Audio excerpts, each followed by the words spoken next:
Mayor Pro Tem, Commissioners, good evening. Members of the public, city management, city administration, it's great to see the department heads here. Welcome to tonight's commission meeting.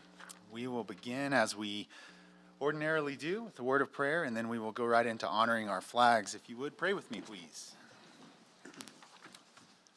Our Father in heaven, we praise you tonight for the many blessings that are ours because of your goodness shown to us each day. Thank you for our wonderful community. Thank you for the privilege of living, working, and serving here, and we pray that you would guide our decision-making this evening. Lord, thank you for the members of the public that care enough to share with us the ideas and concerns that they have. And Lord, help us to be wise and make good decisions and in line with great stewardship of the wonderful city you've blessed us with. I ask these things in the name of Jesus. In the name of Jesus, amen. Amen. Please join me in honoring our country's flag. I pledge allegiance to the flag of the United States of America and to the republic for which it stands, one nation under God, indivisible, with liberty and justice for all. I salute the flag of the state of New Mexico, the symbol of perfect friendship among united cultures. Our meeting is called to order. Would the clerk please call roll? Commissioner Madrid? Here. Commissioner Casals? Here. Commissioner Elliott? Here. Mayor Pro Tem Bryant? Here. Commissioner Garza? Here. Commissioner Rowley? Here. Commissioner Paula? Here. Commissioner Burns? Here. Mayor Morris? Here. Thank you, Ms. Reyes. Appreciate that. Commissioners, next is approval of tonight's agenda. You've had the opportunity to review the agenda. Do you recommend rearranging or removing any of the items, or is there a motion to approve? Make a motion to go ahead and approve. Second. Motion to approve from Commissioner Madrid, and the second came from Commissioner Garza. Commissioners, please vote.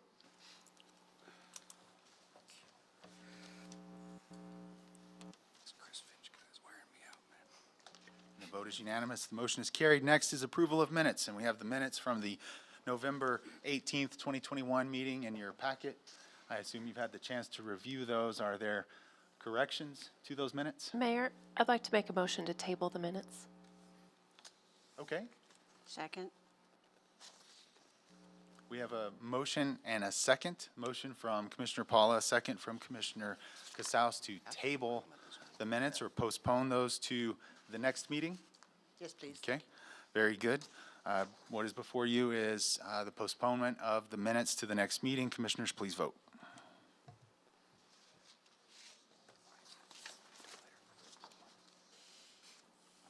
And the vote is 8-0. The motion is carried, and the minutes will be dealt with at the next meeting. Next is recognition of visitors. It's great to see members of the public here. I see people from the business community. I see members of the public, and we are so glad to see you here. It always makes me feel good to see the public engaged, and we look forward to hearing from you when we reach the point in the agenda that you're here to share with us on. Next is proclamations, awards, and presentations, and we have one this evening.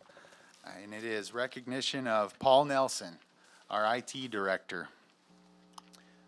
Mr. Howald. Thank you, Mayor Pro Tem, and Commissioners.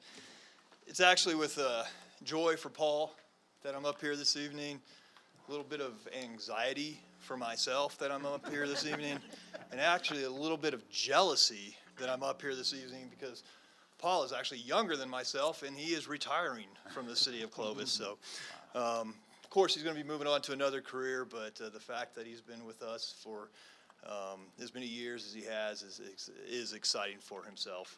Paul actually started with the city of Clovis in the dispatch for our police department in January of 1999.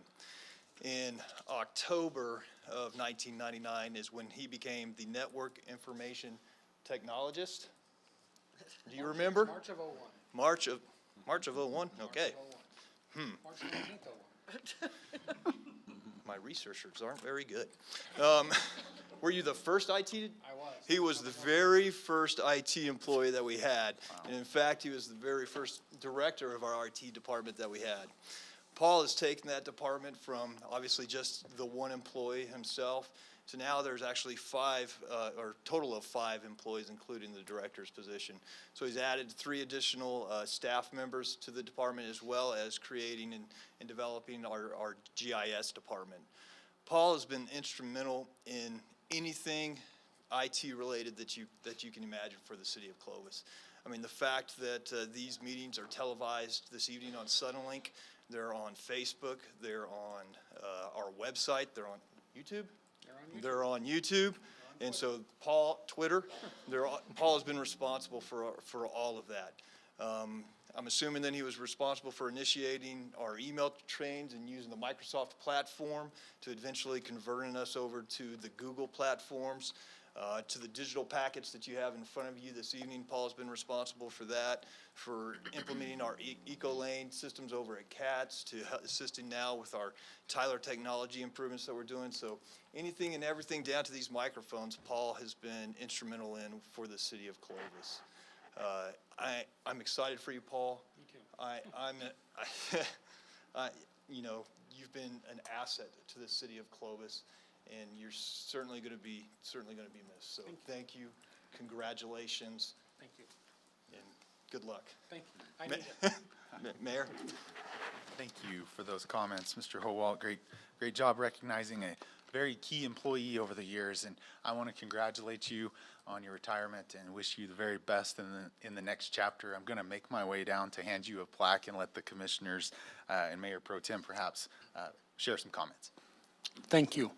Yeah, Paul, thank you. I appreciate your dedication to the city and to your department over the 20-plus years that you've been here with us. So I congratulate you on your retirement and, you know, wish you the very best. Thank you. Paul, thank you, sir, for your service to the community and for this department.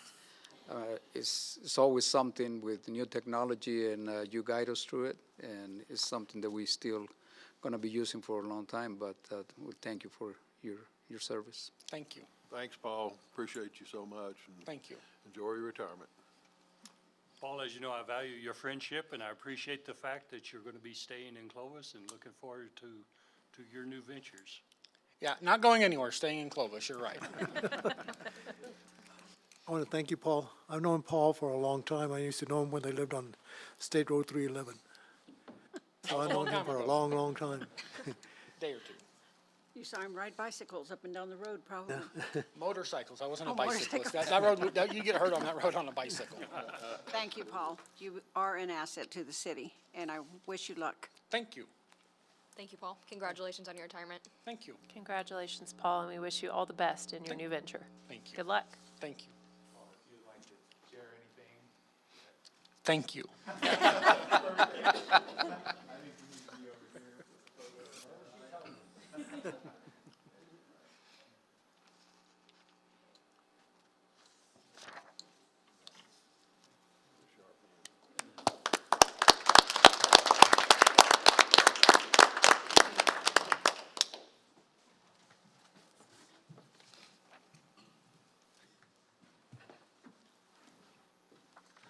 Commissioners, next is receipts of petitions and communications. And members of the public, this is your opportunity to share anything you like, bring anything you like before the commission this evening. I have a feeling at least a few of you are here for the sign ordinance that's on our agenda. Of course, we'd love to hear from you when we reach that point. But if there's anything else that a member of the public would like to bring before the commission this evening, now is the time. Very good. We will move on in the agenda to the consent agenda. Commissioners, Mayor Pro Tem, as you know, this item is placed on the agenda so that the commission, by unanimous consent, can designate those routine agenda items they wish to be approved or acknowledged by one motion. If any proposal does not meet with the approval of all commission members, or if a citizen so requests, that item will be heard when reached under the regular agenda. 5 items this evening. The first is the motion to place. The 5th is the motion to approve or acknowledge. I'll read 2 through 4. Item 2, request for approval of Cdbg agreement number 20CNRI01G06 between the New Mexico Department of Finance and the City of Clovis in the amount of $750,000 for the phased construction of the Hillcrest Senior Center. Item 3, request for approval of scope and fee with Leidic Engineers and Surveyors for construction phase services for the Railroad District parking lot. Item 4, request for approval to apply for an EDA grant in the total amount of $1,217,000 for improvements at the Clovis Municipal Zoo. Request includes 20% matching funds in the amount of $243,000 from zoo improvement funds. Mayor Pro Tem, Commissioners, that is the consent agenda. I would entertain a motion to place the indicated items on the consent by unanimous vote. So move. Second. Motion to place from Commissioner Garza, second from Mayor Pro Tem Bryant. Commissioners, please vote.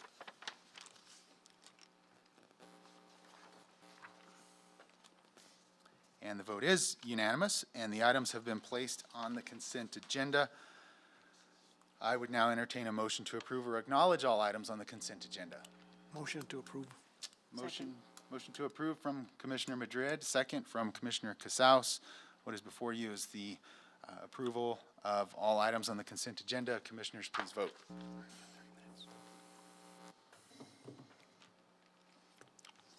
And the vote is unanimous. The motion is carried. The consent agenda has been approved. Nothing in section 10. However, we do have unfinished business this evening in section 11 of the agenda, one item there in the unfinished, and it is request for approval of introduction of an ordinance repealing the existing sign code contained in code section 12.12 and establishing a new sign code in section 17.46 of the Unified Development Ordinance.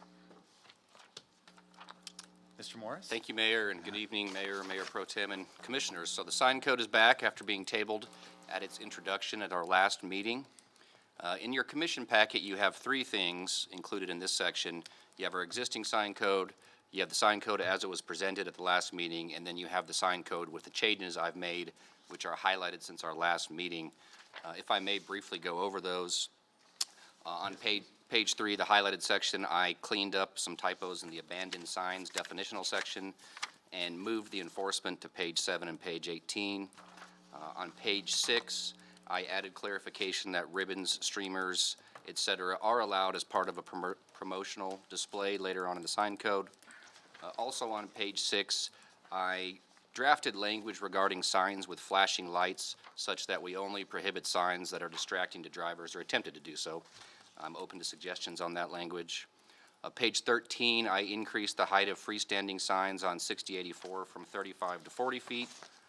And then finally on page 18, we grandfathered in directional signs in a way that the ones that would be costly or expensive to move or the ones that are permanently affixed to the ground or a structure would be grandfathered in. I meant to add language about a change in ownership necessitating a change in compliance with signs. In other words, if a business with a sign that is no longer compliant, which would be grandfathered in if they change ownership or if they change the type of business, they wouldn't be grandfathered in. That was suggested by Commissioner Paula. So that is up for discussion this evening. I invited a lot of comment, and several of you I know spent hours and hours looking at it and discussing it and provided some really helpful feedback, so I'm very, very thankful. A couple of things that I noticed that are typos based on your feedback that I believe need to be fixed and probably don't warrant much discussion. Somehow, through all the drafts, it made it by Ms. Burrows that the word lessor should be lessee. So she apologizes for letting that get so far. So that will be fixed. And then there was a question, I think, posed by you, Mayor, about temporary signs shall not be illuminated in residential areas, and there's an exception, and there's a typo. I meant to reference .80, but I referenced .60, which are flags.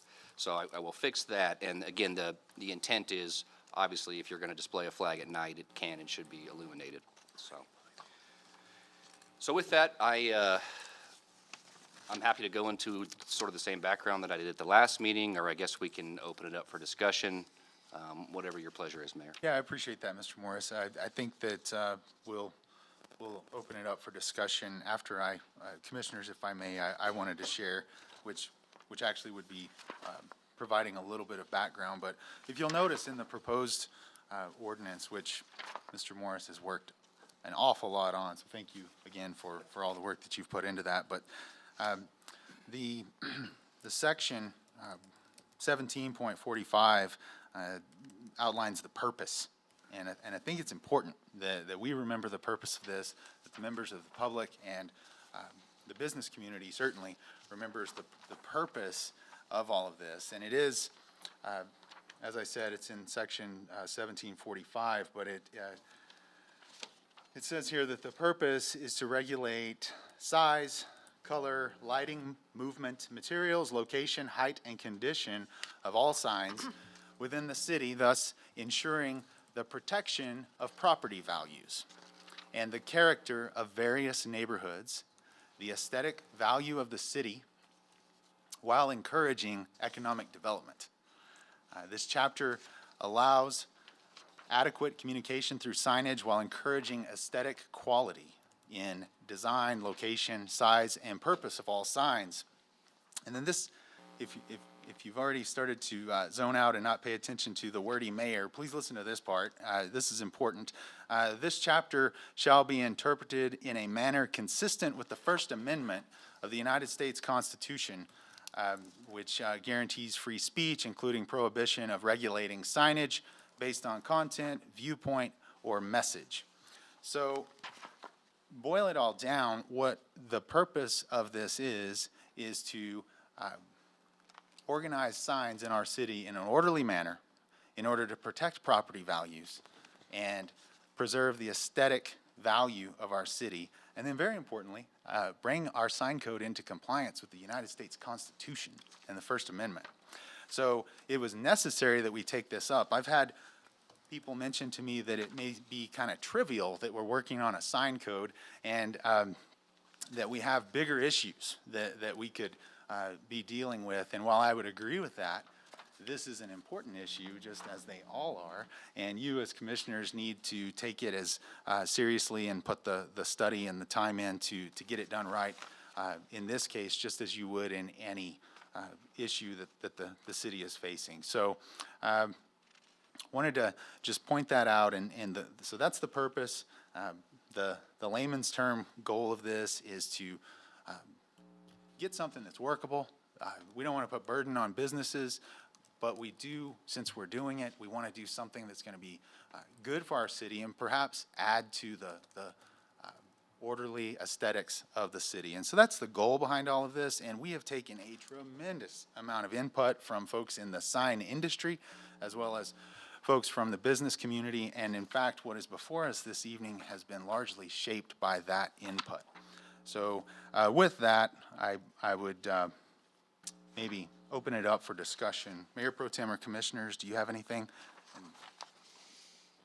Not at this time. I'd like to hear from the public before Okay. we, Good idea. Anyone from the public or the business community that wishes to share anything? Yes, Mr. Hamilton. Mr. Hamilton, thank you and welcome. Good evening. First of all, the thing that I have the biggest concern for is one size doesn't fit all. Mr. Hamilton, can you just give us your name and address for the record, Oh, sure. please? Gary Hamilton, We know who you are. 122 Colonial Estates, Clovis, New Mexico. We know who you are, sir, but it has to be on the record. I so- understand. I'm sorry. I'm sorry. My concern is one size doesn't fit all. If you limit a sign to a certain size for everywhere, it doesn't fit. For an example, we were talking about the truck stop out on East Mayberry, attracts traffic from afar. It keeps the sign simple. You can glance at it. You can get an idea of what it costs to stop and get fuel, and it's not dangerous because smaller signs at lower levels actually create a concern for safety, because if someone's trying to study a sign that's mixed in with other debris, buildings or trees, things of that nature, they're hard to read and people can find themselves in trouble. So I think it has to do with the area. I really do. Highway signs, or signs that are approaching into the city, I think need to be regulated completely different than signs that are in a business area in town or a different traffic area. When we regulate it for one sign to fit all, I think we're making a mistake, especially for commerce. And as an example, I'm getting ready to build 2 brand-new stores in Clovis. We're going to build the new Hyundai store west of the Ford store. And we're going to break ground, providing we get all our proper permits in the next 30 to 45 days. We're going to start breaking ground on the new Hyundai store. Hyundai requires certain signs and signage. Not only just the Hyundai store sign, but they'll want like our name on the building. So if we separate the building from the street, directional signs, service department, parts department, new cars, used cars. So if you limit to the amount of signs, it will conflict with what the franchise requirements are. So I don't know that one simple code fits everything. I think there's more to it than that. In other words, I think if we take into consideration some of the franchise requirements of major franchises that we want to attract to the community, and if they have sign ordinance problems that doesn't comply with what they want, it's going to cause problems. I remember we had a stall years back when Lowe's, we had a 35-foot height maximum. I think their sign and their roof line had something to do with it, and we had to get a special clearance for them to build their building. So you can attract or make yourself undesirable if we don't take that into consideration. But on the other hand, to have one billboard stacked behind the other and it looked trashy, I get it. I understand it. And the aesthetic part of it is important. And I think there's certain areas there shouldn't be signs. I just don't think one code fits all. Appreciate those comments, Mr. Hamilton, and I agree with you that one size does not fit all. I assume you've had a chance to see, or at least be briefed on what our proposed ordinance looks like, and if you've looked in there, you would see that it's not a one size fits all. In fact, there's a section about billboards, and then there's a section about freestanding signs, and in fact, what's proposed, and it hasn't been approved yet, but what's proposed is actually a little bit higher freestanding maximum height for signs out on the highway that your business is on. And so what part of this do you feel is too restrictive in that it's one size fits all? It's more about a height thing and a square footage thing. If the sign fits the area, highway, for an example, I think that there ought to be less restrictions on the square footage in the sign and the height of it. If you're in a congested area, even parts of town where you're talking about Main Street or Commerce or Yano, I understand that signs block things. They block the beauty of things. They block people's view. I mean, they're a problem in some areas, and I think we need to look at that. It's all about location is where I think it's the most important. I really do. Okay, thank you for that, Commissioners. Any questions for Mr. Hamilton? Thank you. Appreciate for the your input. time. Thank you, Mr. Hamilton. Appreciate that. Anyone else? Mr. Strebeck, good to see you, sir. We all know you, but how about your name and address, Sid please? Strebeck, 224 Sands in Clovis.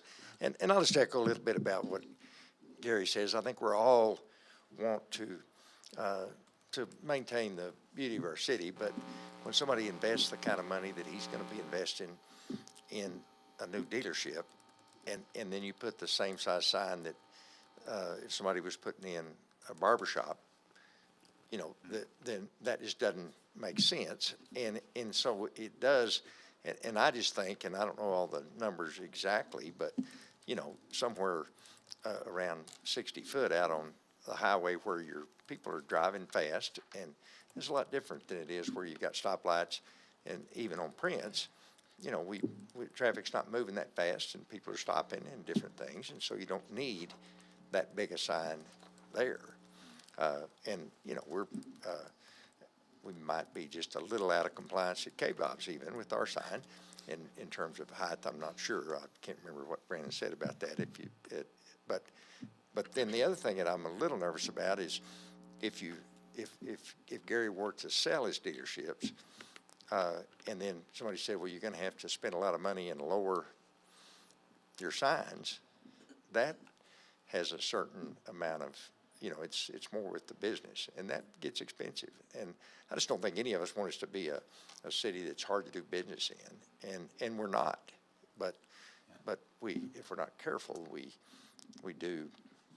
So I don't know the solution to it, because I certainly like parts of it, but I just don't want to be us to be too stringent with it. And it seems like 40 foot's not quite enough to kind of meet the what some of the people need out there and what some of the competitors already had. We want a level playing field.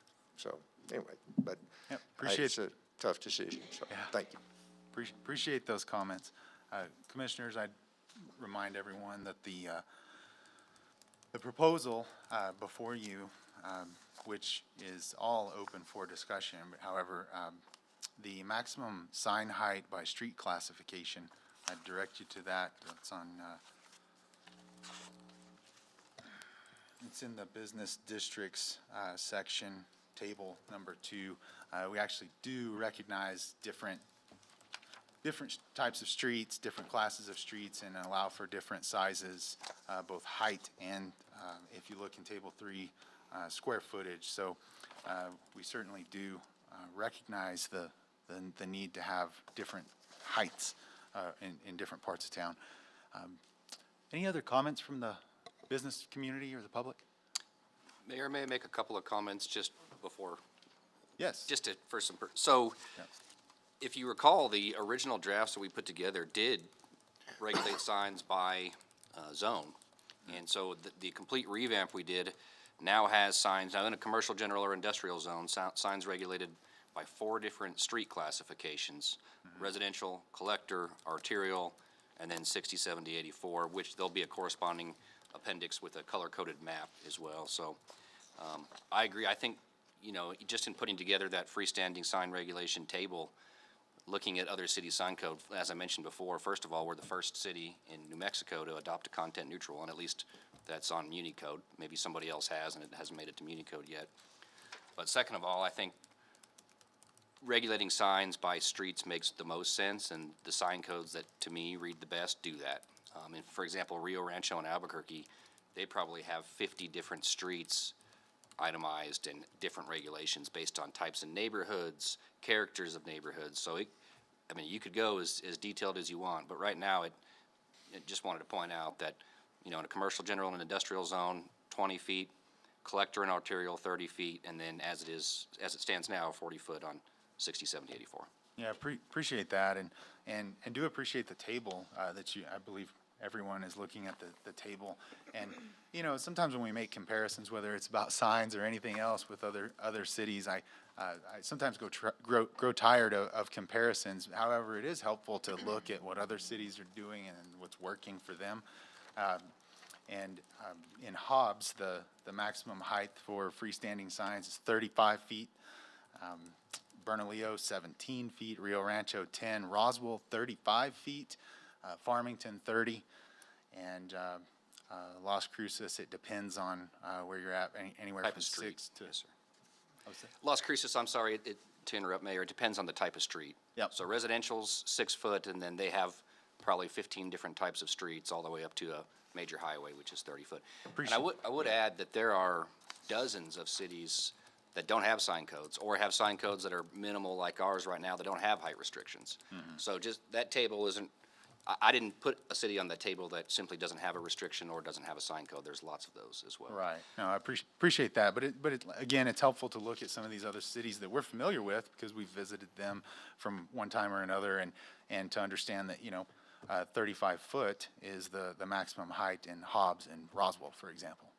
So, it's interesting and helpful in arriving at what's best for Clovis. Mayor, may I make one last point too? I think the franchise point that Mr. Hamilton and Mr. Strebeck made, I can't remember which one, it was important. And some of the best feedback that we got from Brandon New was regarding attached signs. And so we now allow a lot of attached signage to comply with, he kind of drove us around and looked at Pizza Hut and other places where you don't realize it, but they've got a lot of different signs affixed to their building. And so his opinion was the way we have it worded now, that there's no franchise that it wouldn't, it would cause a problem with. That's a good thing, and that's my main concern is the franchise. Right.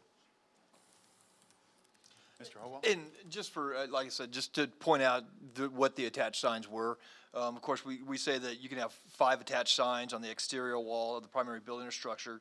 Attached signs may break the vertical plane of the exterior wall which holds the sign. Attached signs, regardless of the number, shall not take up more than 15% of the exterior wall which holds the sign. So obviously, the larger the building that you have, for example, on a dealership, you have a lot of front space. That 15%, that could lead to some very large attached signs on your building itself. So. And thanks for that, Mr. Howell. A few moments ago, Dr. Lansford was going to make his way up here. Dr. Lansford, your name and address, please. Micah Lansford, 212 Dominion Way. Thanks, guys, for opportunity to speak. I know y'all have done a lot of work on this. I'd like to point out our new city slogan, Heartfelt Connections and Endless Horizons, is so important. Like you were saying, Mayor, the purpose of this ordinance casts a vision. Why are we doing it in the first place? And the reason we're doing it is to clean up what a lot perceive as, dirty signage or excessive signage. So if we're not achieving the why in this ordinance, we're not achieving much. I would also point out that I think grandfathering in every prior sign puts new businesses at a competitive disadvantage. If they're coming to town and, I gotta build a monument sign, meanwhile the business next to me can have a 40-foot sign. And so one of the things that, as I was reading through the proposed ordinance, that was one concern I had. Another thing that I'd point out, and this is, my concern is less on 6084. Obviously, there's some exceptions that should be considered for a highway such as that one. But I think, and this applies to those businesses, the quality of business and the service that these businesses provide is going to speak a lot more for them and their future success than how tall their sign is. And most people that I've spoken to about this, and over the years, they bring up cities like Fredericksburg, Texas, that I believe has a monument sign ordinance that it maintains their beautiful streets because there isn't this competition in signage. The competition is about service and quality of business production. I would like to bring up a couple things that I think should be considered within the ordinance, specifically regarding the billboard section. I would suggest that anybody who owns a billboard or operates a billboard should have or be required to have enough land on either side of that billboard to access and maintain it. I know of several billboards in town where the people operating the billboard actually cannot service it without getting on the adjacent property to lift up the truck and change out signage. A basic requirement should be that they have enough land to do that. With regards to them billboards as well, it's currently written in there 500 feet between billboards.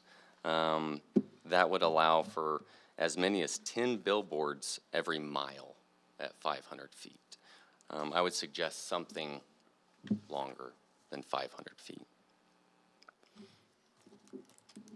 Regarding business signage, I am a part of 2 businesses in Clovis, Roden Smith Pharmacy and Blackwater Coffee.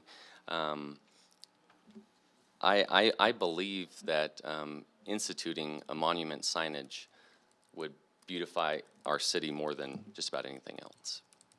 And I don't believe that I should be grandfathered in if this were instituted forever, in perpetuity. I believe that there should be some timeline in which, I would need to become compliant with new provisions.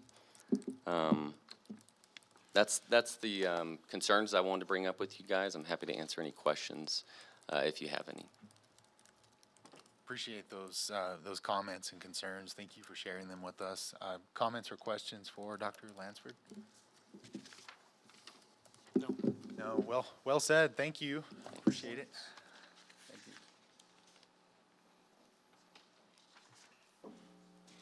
Hello, Ms. Tarson. If you would state your name and address for the record, please. I will. Gail Tarson, address is 1407 North Main Street. Good to see you. Thank you. Good to see you, too. Thank you, Mayor Morris, Mayor Pro Tem, and Commissioners.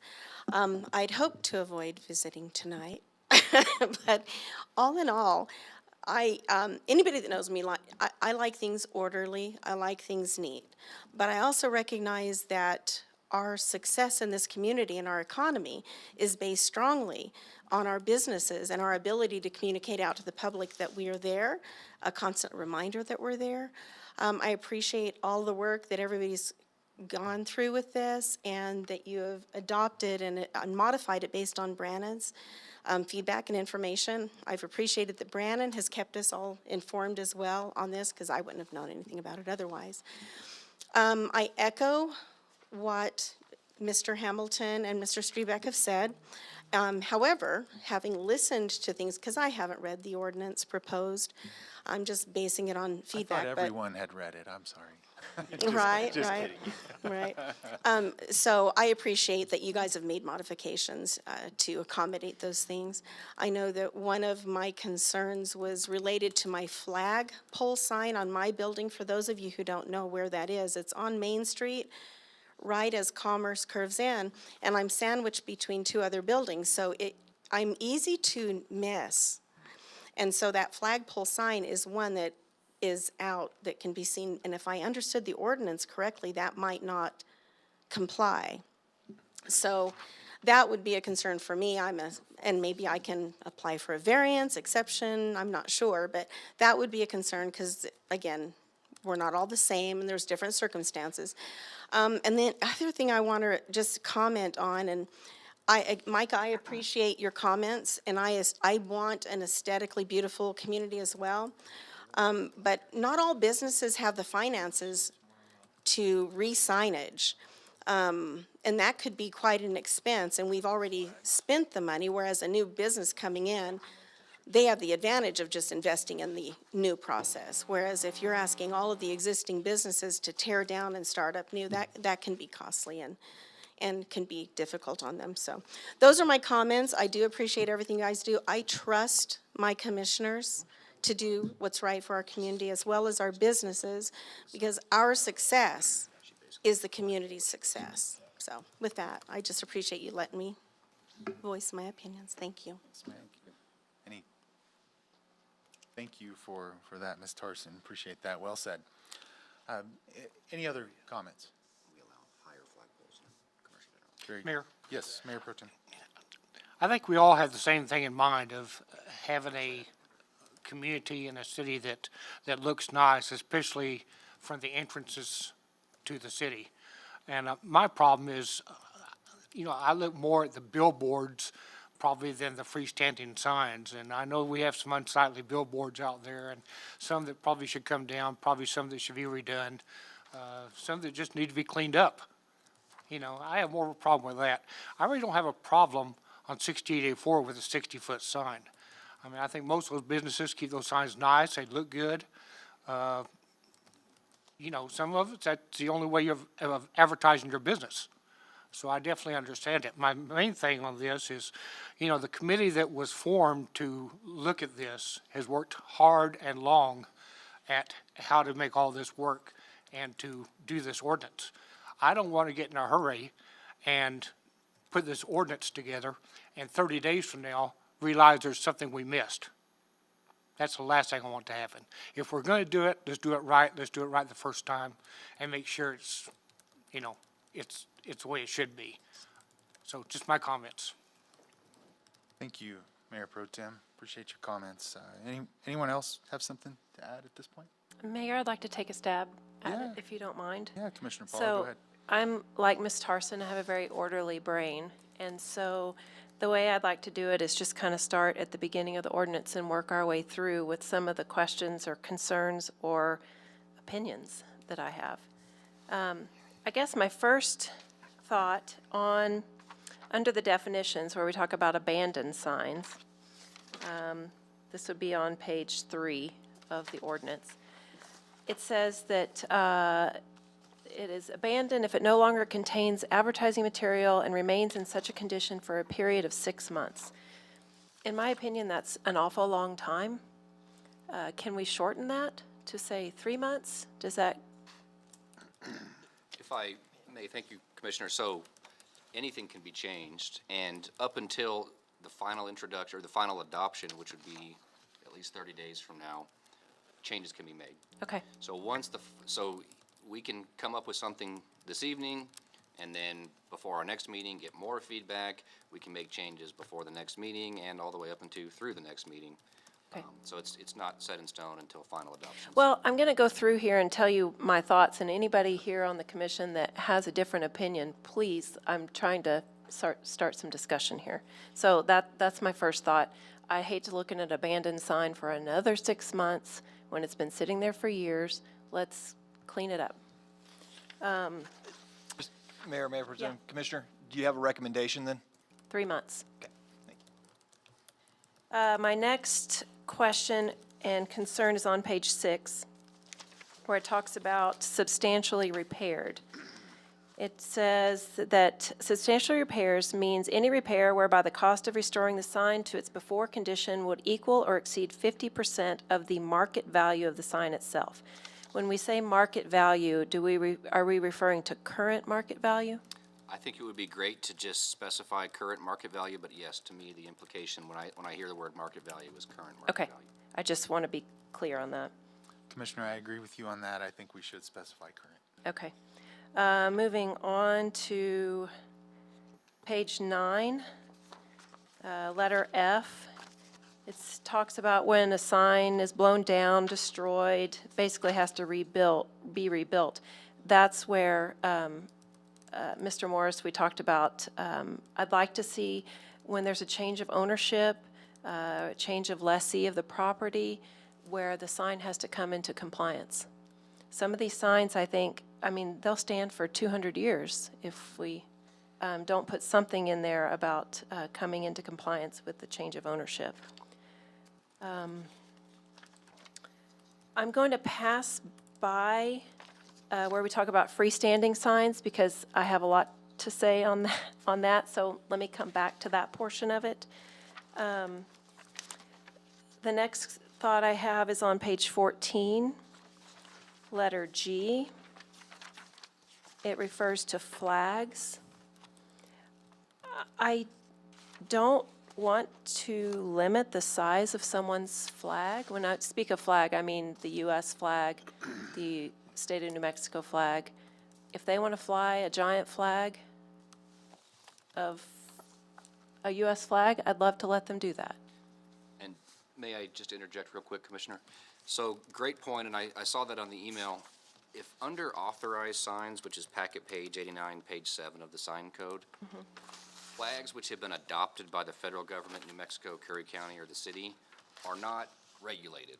In other words, the allowance for flags in the commercial general and the residential sections, or for flags other than government flags. Okay, so that does So if not you want to put up refer. a Texas Tech flag or whatever. Okay, So I that's probably what wouldn't those put that are for. up. And, knowing that, I'm just thinking out loud, we may be a little bit too liberal and allow them too many and to be too high. It's 25 foot in residential, 50 foot in commercial.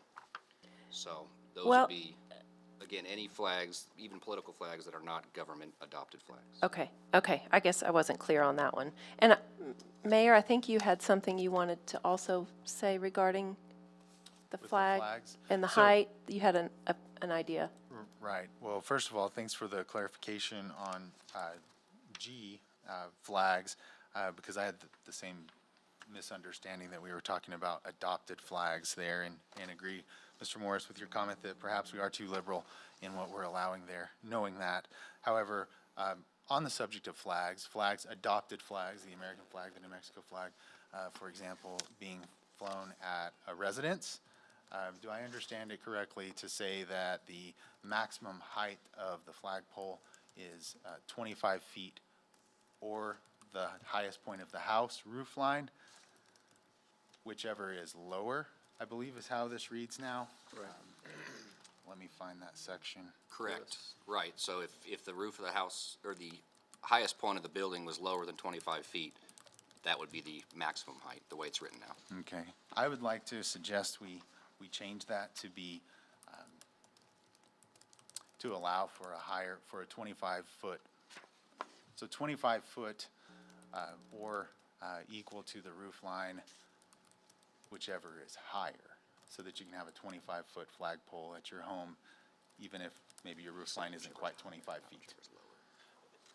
So if your house, just for clarification, Yeah. if your house was 25 feet or lower to the highest point, you would still allow for a 25-foot pole? Correct. Okay. That's what I'm saying. Appreciate that. Did that cover what you were thinking I had? Yes. Yes, okay. Okay. Flags. Can Thank you. All right, I'm going to keep going here. My next opinion is on page 16, where it talks about B1, off-premise signs and billboards. I agree that I would like to extend the distance between billboards to 1,000 feet from 500. Commissioner Paula, I've had a lot of discussion with business owners as well as members of the public, and wholeheartedly agree with you that we should make that distance between billboards at least 1,000 feet and not even consider the 500 feet. Okay. Go ahead. Lastly, before we go back, on page 19, letter B number 6, and this is more a question I have just to protect the city. It says, in the case of an abandoned sign, the city shall issue a written notice to the permittee, if any, and the proper owner, which notice shall state that the sign shall be removed within 30 days. Do we need to clarify what the city's going to do with that sign? And that I guess I want the city to be able to throw the sign away and not have the sign owner come back and say, hey, where's my sign? Commissioner, if I'm reading it correctly, I believe it reads, the building inspector is authorized to cause removal of such sign as outlined in this code. But what does he do with it? I'd have to look at the UDO. I think there's provisions in other parts of the UDO to how to apportion costs and fees of removal and what to do with them. Do you know? And we have not removed permanent signs in the past, so if somebody had a abandoned freestanding sign and we had to get a removal, our welding company shop to come out there and cut it down, we haven't experienced that, so it's a fantastic question. We have had temporary signs in the past where we've pulled and notified the property owners that we've removed those temporary signs and held them for a certain period of time and before we dispose of them. I guess I would like to clarify that, because if we go pick up somebody's A-frame sign that says that Corona is $12.99 a 12-pack, I don't want the city to have to maintain that A-frame sign for 60 days. Correct. Very good. Okay. Okay, so let's go back to the, Commissioner, yes, and I hate to interrupt your train of thought, that's okay. but I kind of like the orderly fashion in which you were doing that, and if I could, I just want to make Yeah, sure. I no, think I please have do. a couple of things Okay. similar to what you've brought up, and then we could get to because you're going to freestanding signs. Correct. The thoughts you have on that? Okay. So I just wanted to make sure, you hit on this one, but I wanted to, or actually, no, the first one that I wanted to bring up was all temporary signs. When we look in section 130, it's on page 18, where it talks about conformity and modification. C, all temporary signs, regardless of their prior compliance, shall be brought into compliance immediately or removed. So I just want to point out that that's an important part of our sign ordinance, or as it's proposed. That's a part that's near and dear for me.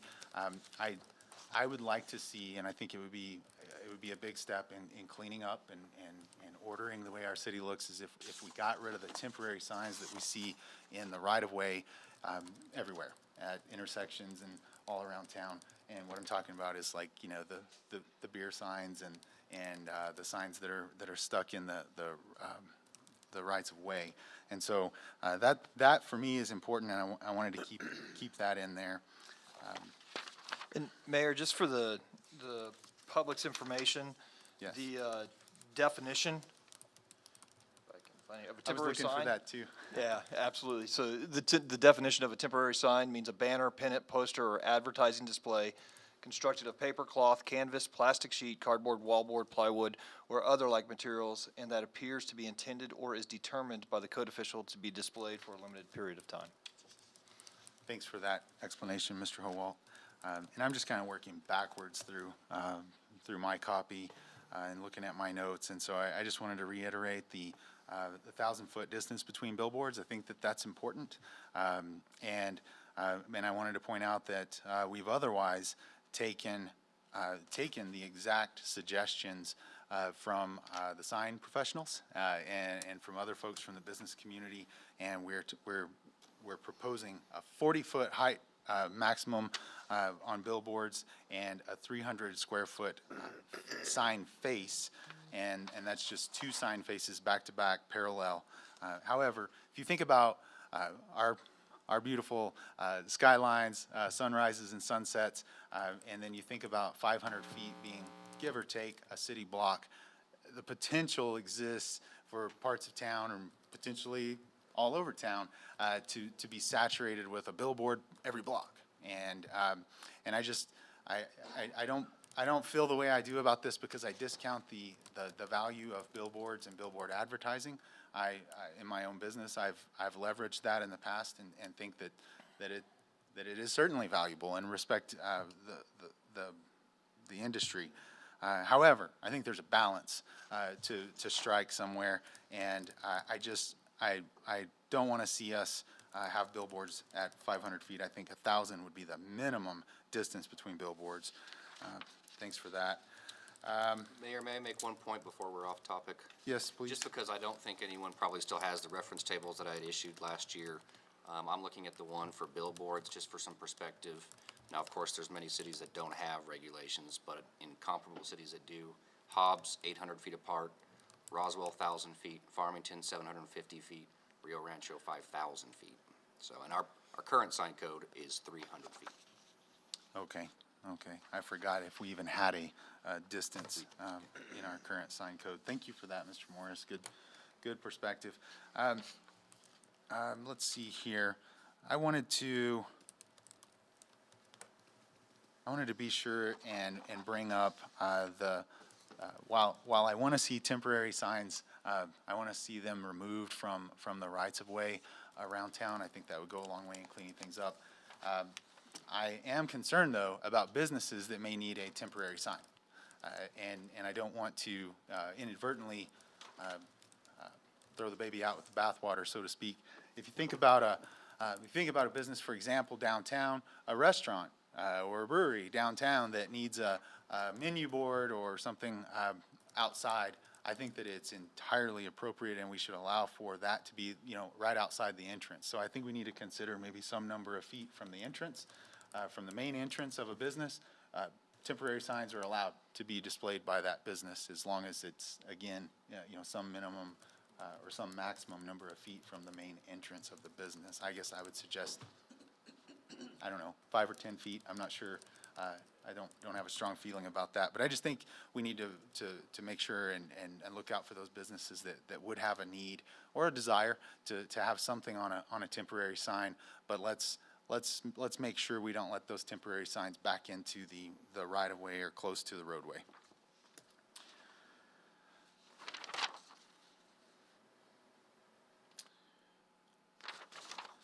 Appreciate you bearing with me just a moment here. I wanted to point out, I actually don't have a suggestion to change anything, but we've talked about how we've taken input from the business community and from the sign experts. I'm looking at the section that talks about temporary signs, and and, you know, allows for real estate signs and those things, although we don't call them real estate signs, because remember, this is a content-neutral sign code.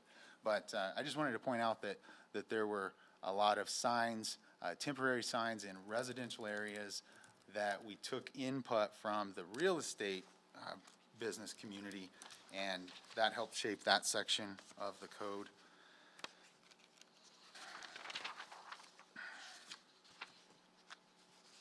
I had the same note about the substantially repaired, and I think I already mentioned that I thought it was important that we talk about current value.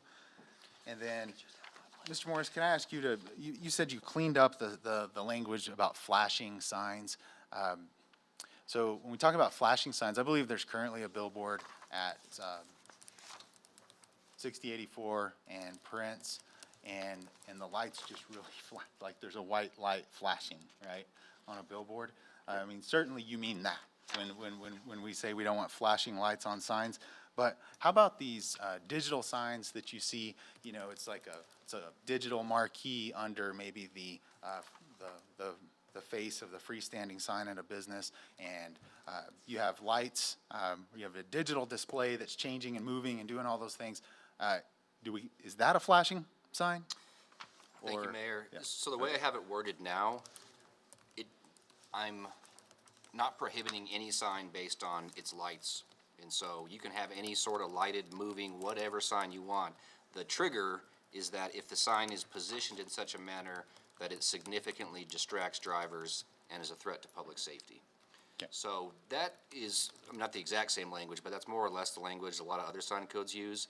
There are several that get very technical, and that's way over my head, but lumens and shaping of light and positioning, and they have all these technical specifications. I didn't go into that, although I'm happy to work with somebody that knows about it and go into that if we want to be more specific, because the problem that Justin has, Mr. Howell hasn't mentioned it yet, but I know he would tell me, how do we know if it significantly distracts drivers? Who judges that? Does building safety judge that? Do we define that? That does sound just like him, by the way. We appreciate that, Mr. So Howell. it does leave it a little bit open for interpretation by building safety, but I'm not sure of another way to do it without imposing specific technical requirements that we probably can't measure, number one, and number two, I don't know that we can do that, so. Okay, yeah, I appreciate that, Mr. Morris. So when we met and discussed this last time and ultimately postponed it till tonight, the directional signs was a big discussion, and I believe that it's already been covered, but I just wanted to reiterate for the public's sake and for the business community's sake, directional signs are being grandfathered in. We have some language in there, though, if your directional signs are very easy to remove. They're not actually attached or affixed, I think is the word you use. We would ask that those come into compliance right away, right? But otherwise, directional signs are being grandfathered in. I wanted to also make sure that and I'm sorry if we've already hit on this, but the trigger for conformity. So I wanted to make sure that we, and I need help with the legalese and the language on that, but a change of entity occupying the property, right? So not, because I thought about this concept of you have a lessor building, so I own a building, but I lease it to someone, and I get a new tenant there. Even if they're running a similar style business, I think that should trigger conformity for that new business that's in there, even though it didn't change ownership. I still am the lessor owner of the property, but I think it should be both in the case of an owner occupant as well as in a lessee or a tenant occupant situation, a change in the entity occupying or the business occupying the property should trigger conformity. And then lastly, and I know that we're about to segue into, I know Commissioner Paula wanted to talk about freestanding signs. I just wanted to mention that I am, I think that, well, the fact is what we're looking at tonight does show consideration to 6084 for a higher sign limitation, but I am totally open to a separate height limitation for 6084. However, the higher we go with that separate height limitation for East Mabry or 6084, the more I would ask you commissioners to please consider that we would draw a line at Norris Street. okay? So if we wind up with a 45 or a 50 or whatever height restriction on 6084, I would like to apply that from Norris east to the end of town, and then apply what's been proposed already everywhere else in town. And with that, I'll stop, and Commissioner Paula, I'll give it back to you to finish your thoughts.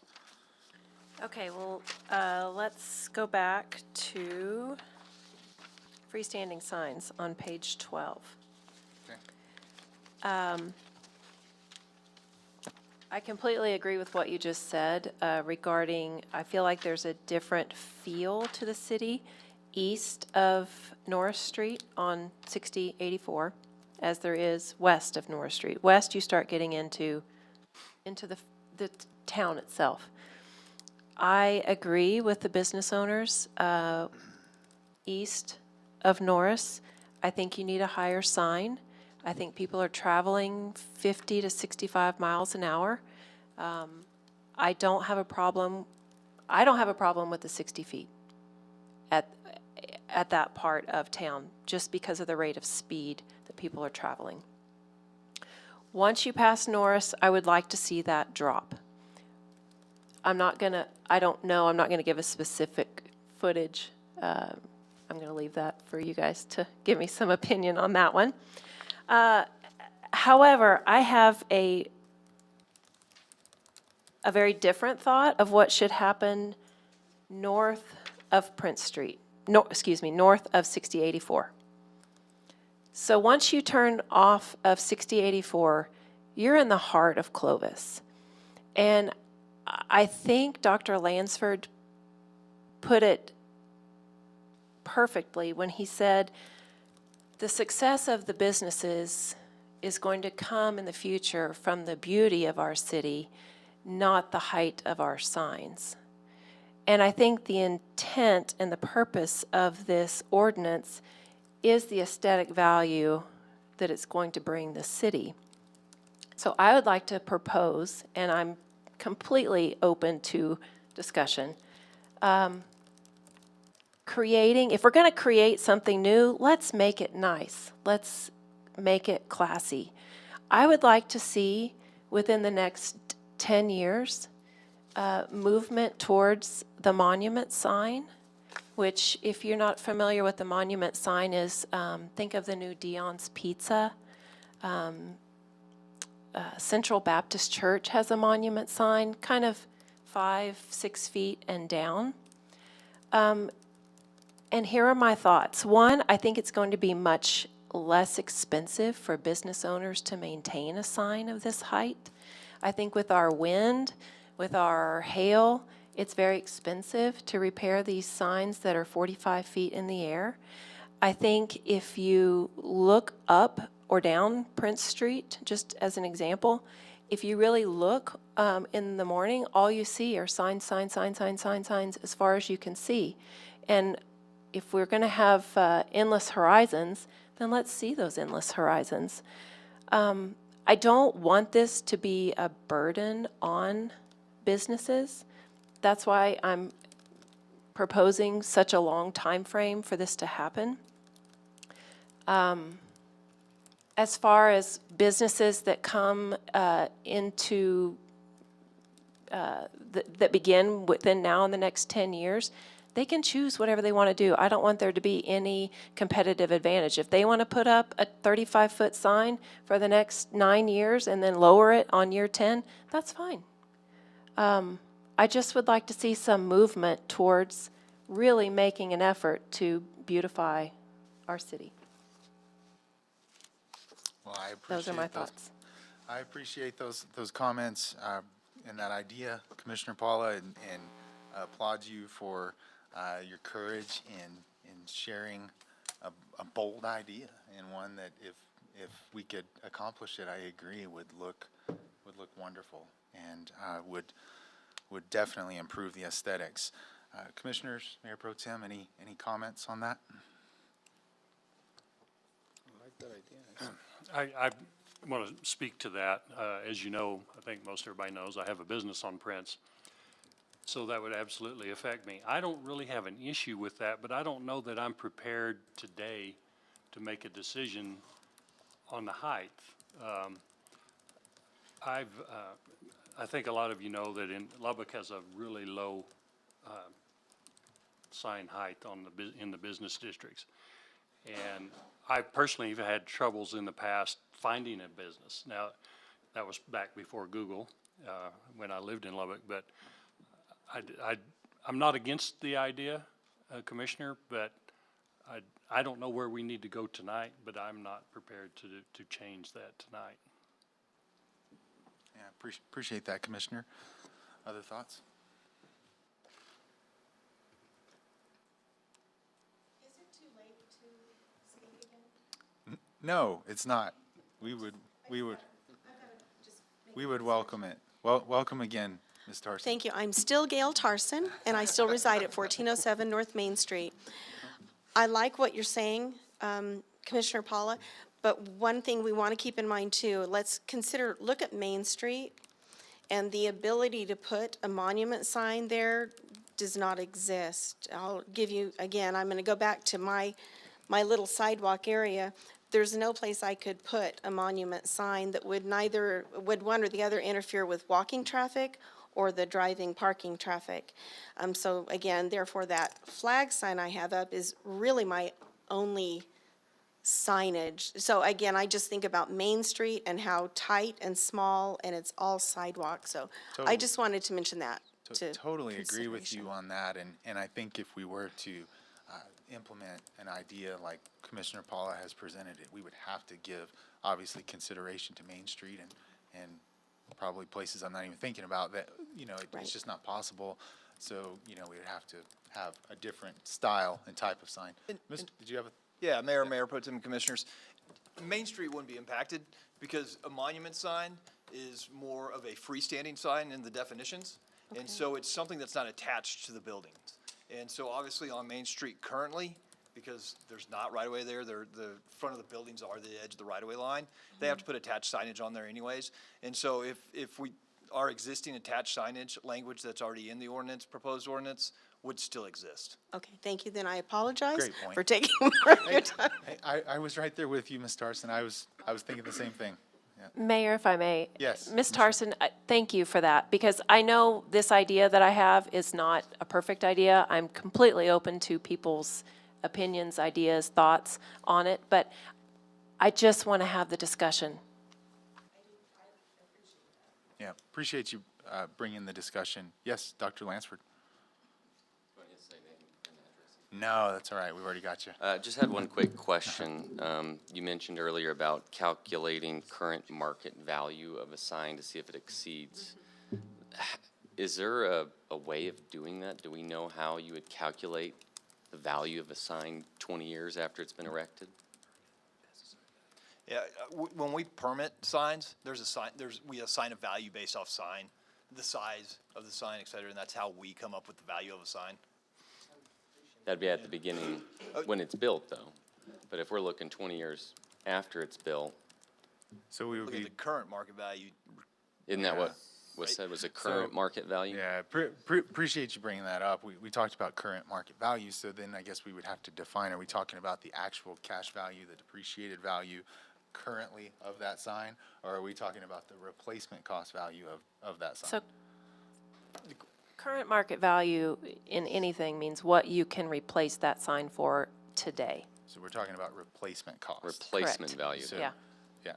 So how would you, I'm still a little bit concerned about how that would be calculated if it exceeds 50% of the replacement value. I think maybe the best thing to do would be to, what is the best legal term that we need to use to say how much it would cost today in today's market? I think current market value is the correct term, but it's my understanding, Mr. Hobart, correct me if I'm wrong, on the sign permit application, the applicant has to give a value of the sign, how much it's costing them to erect the sign. So I think we have that as a starting point, and then maybe can have somebody factor in a depreciation and have somebody that can value an appraiser, somebody that values signs. I'm not sure. We're wrestling with something here because we would, what you're suggesting, Commissioner Paula, is that we wouldn't be looking at a depreciated value of the existing sign. We're looking at the value of replacing So that sign say today. Dr. Lansford has a sign out there that's 20 years old, it's been fully depreciated, but 50% of his repair is going to be if he had to rebuild that sign today. That's what would trigger him having to bring it into. So you would need a current estimate for replacing the sign to compare with your repair bill. Correct. Or your repair estimate. But if the new code is for, let's say, a monument sign, the value of a monument sign, I mean, is going to be, I would perceive, a lot lower than erecting a brand-new 40-foot sign. So I would propose that we change it to being, once it's been fully depreciated, that would be a really appropriate time, in my opinion, to change out that sign. Yeah, I think I'm following you. However, in Commissioner Paula's idea of going with the monument signs, you would have 10 years to replace that. So if you felt like repairing your sign between now and 10 years from now, you could do that, or you could just comply with the monument sign. And if it wasn't that, if it was still just the signs and not the monument sign, still consider, clarifying that depreciated value versus current market value. Okay. Thank you for that. Appreciate it.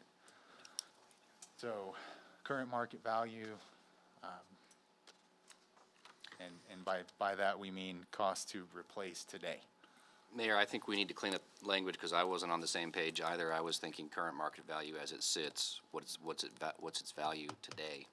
But I think it's much more workable the way Ms. Paula, or Commissioner Paula, has proposed it. We just need an estimate about what it would cost to build the same sign or comparable sign.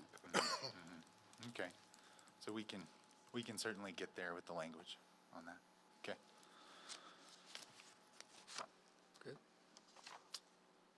Mayor, I'd like to propose that the 6084, we go back to 60 feet. Okay. 6084, could I have you include that stops at Norris Street, Yes, the east side of Norris Street? the east side of Norris. Okay. All right. Thank you for that. Ready to make a decision on anything else, Commissioners? Oh, well, yeah. And Mr. Strebeck again, and just a comment on that. One of the reasons for the higher signs on the highway is a business like a hotel or a steakhouse. You're catching people, a certain number of people that are just coming through, and you want some further visibility. And I would say that when you come in on Highway 70 and you turn and go towards Texaco on Mabry Drive, a business that's there shouldn't be at a disadvantage over one that's the other side, just because that is the highway. Appreciate your comment, Mr. Strebeck, but the case was made that because of the speed limit, the higher speed limit out east on Mabry, we need a bigger, taller sign. I'm not sure. I think you're 45 is the speed limit. I think it's the same as you cross through the light, but I I'm not think sure. from Norris on and by your business, it's 45 miles per hour. Yeah, and I think it's the same in front of the dealerships there, isn't it? And No. it goes up to 55 further out. I'm just thinking more of the traffic of when somebody's, when you're trying to attract travelers down the highway, it's not catching their attention, and I don't think and what would the ordinance be for other places? What would it be if you're not on 6084 for height?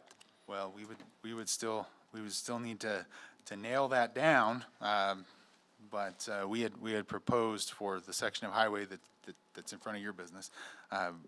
As we met tonight, we had 40 in the draft as 40 feet as a 40. maximum. And then if we went to 60, the other side or 50 or whatever. Correct.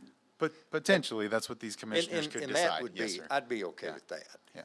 I don't, I just didn't know if it would be the same as a downtown deal. So, anyway. Okay, yeah, thanks for that.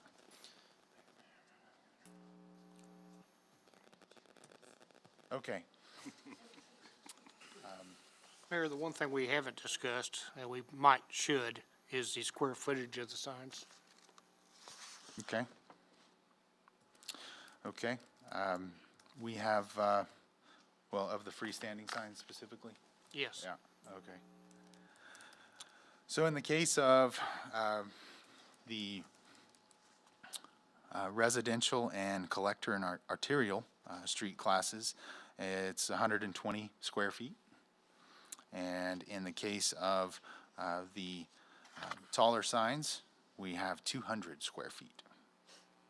And I know everybody can do math in their head, but just for perspective, an 8 by 25 sign is 200 square feet, just as a 10 by 20 sign is 200 square feet. So pretty good sized sign. What are your thoughts? Did you have a thought on that, or? I don't, I'm Okay. kind of Okay. just thinking about that. Mr. Hamilton or Mr. Streebeck might. Can you come back up to the podium?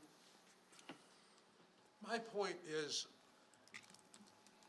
I wouldn't want a conflict with franchises. If you've got a franchise sign and it was 212 feet, the Ford Oval, for an example, a Chevrolet sign at Bender's, I think Bender's, the standard Bender's sign for the GM products is larger than 200 square feet. When they're 30, 40 feet up in the air, they get small quick, a big sign.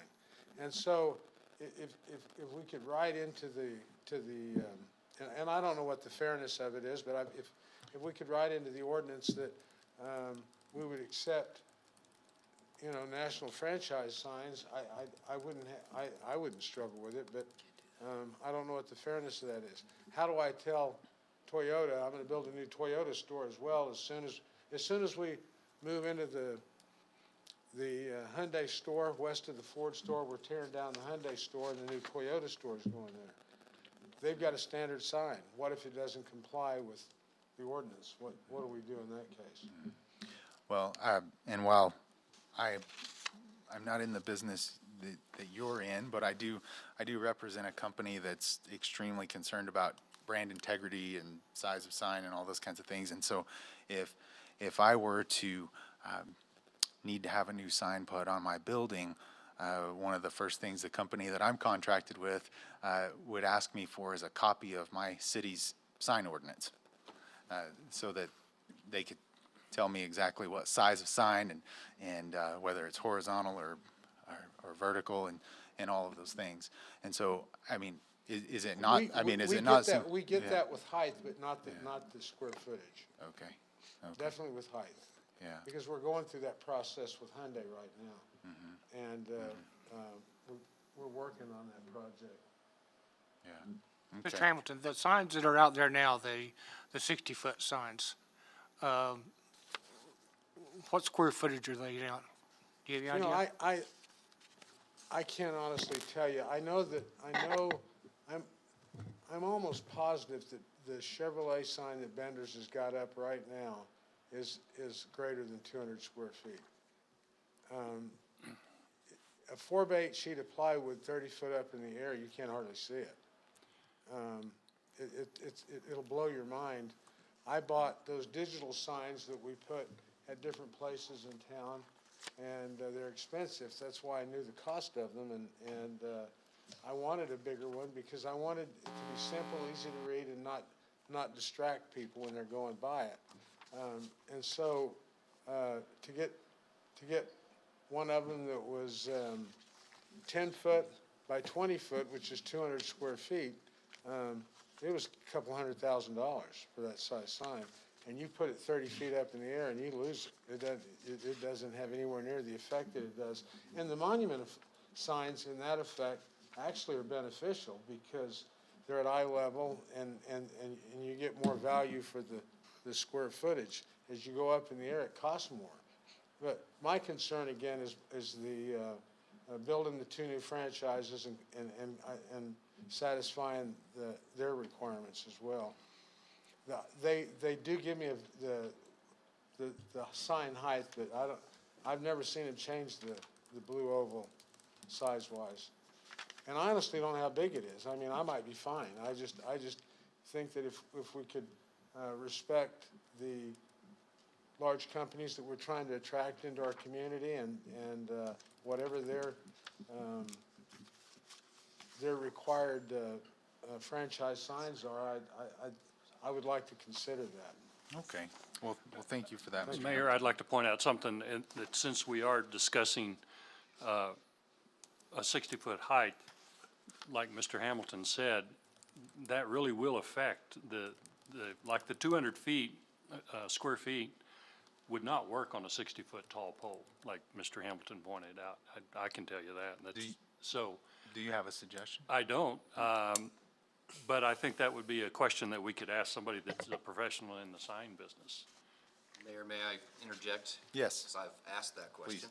Please. So the 120 and 200 numbers weren't the initial numbers that the sign committee, led by Mr. New, asked for, but it's my understanding that those would encompass all the freestanding signs that are currently on 6084. For example, the Super 8 sign is 60 foot tall and 200 square foot.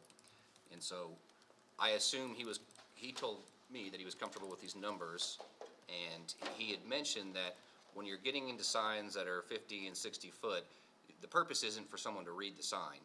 Nobody can read the sign that high. You just want your logo up there so people know what's there. You're not trying to convey a message. You just want your logo. So I know it seems counterintuitive, but oftentimes, like the Super 8 sign, you don't need 400 square feet. It's only 200 square feet. So I could be wrong, but I think I was told, because he went out and measured and did square footages and put together a packet before our first study session, and I believe 200 foot doesn't cover all the billboards out there, but all the freestanding signs. I could be wrong. All right, appreciate that. Mr. Hamilton, you've got a visual.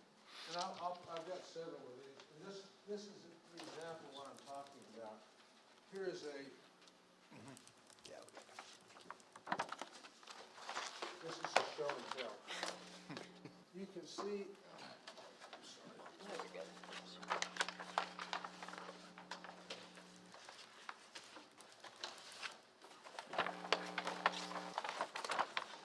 see the 60-foot sign, the McDonald's sign is the logo only, like you were talking about. It's 20 by 20, it's 400 square feet. And if I may, Mayor, that sign was just put up after the sign code drafts were completed and these examples provided to me. So I'm sure he's correct, but that wasn't part of what was put in the packet, and that sign was just recently permitted. And that's just trying to be business, I'm sorry, that's trying to be business friendly. You can't put up an information sign at 60 foot and anybody get any good at it. It's got to be just the recognition of your brand. And that's why I'm almost positive Bender's sign is a lot bigger than 200 square feet. Mayor, if I may. Yes. So, I agree. My goal with these large signs would be to have them also aesthetically pleasing. So I think to have them balanced is our best bet. And I think an expert can answer this question better than us, just stabbing at a square footage number. And to have a balanced sign 60 feet in the air so that it doesn't look like a little, pinhead on top of a pole, I think is the way we need to go. So I agree. And the franchises typically have that balance. Right. But I don't want to leave our sign code up to Someone else to dictate. Correct. I understand. Correct. I do. So do you have a suggestion, Commissioner Paula? Would you be comfortable with, if we can get to the place where we're approving introduction of this, would you be comfortable with, someone doing the research on what would be balanced? Yes, I would, between now and that's not adoption? me. And that's not you? Okay. I thought maybe you'd want to get your tape measure out. Okay. All right. We need to give consideration to a larger sign face square footage area allowed on the 60-foot signs, if approved, on the east end of 6084.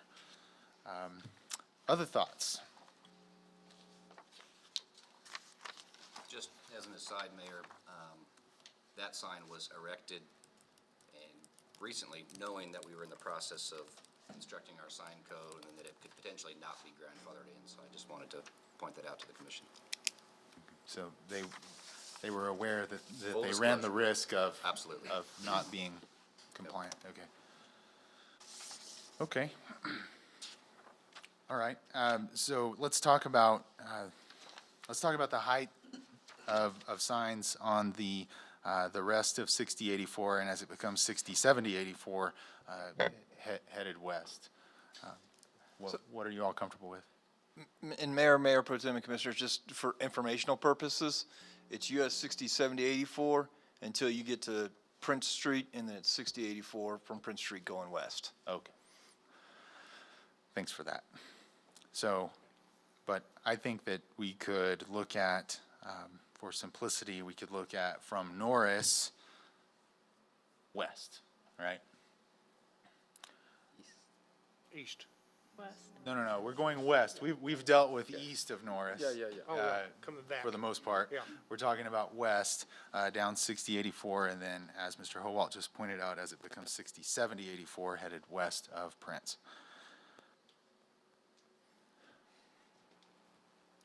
Mr. Strebeck, do you know how tall your sign is?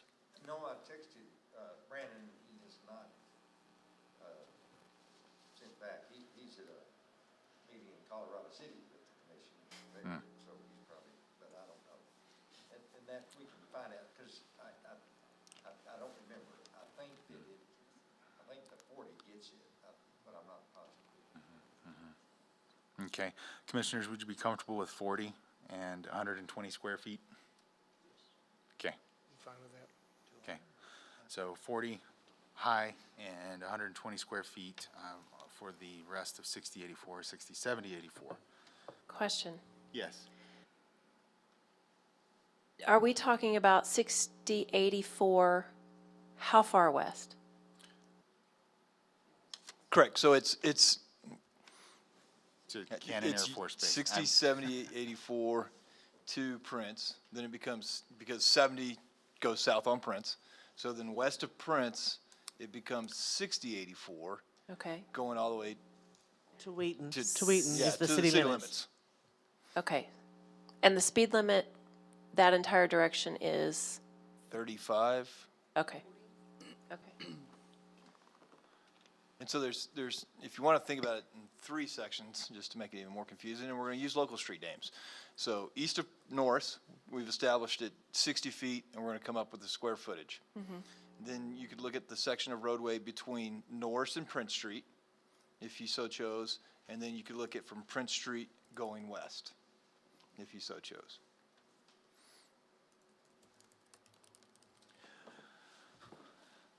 And if you're comfortable with, And I'm not sure, because this has been going on for so long, but is the square footage all the signs, the sign on the building plus the sign, or is it per sign?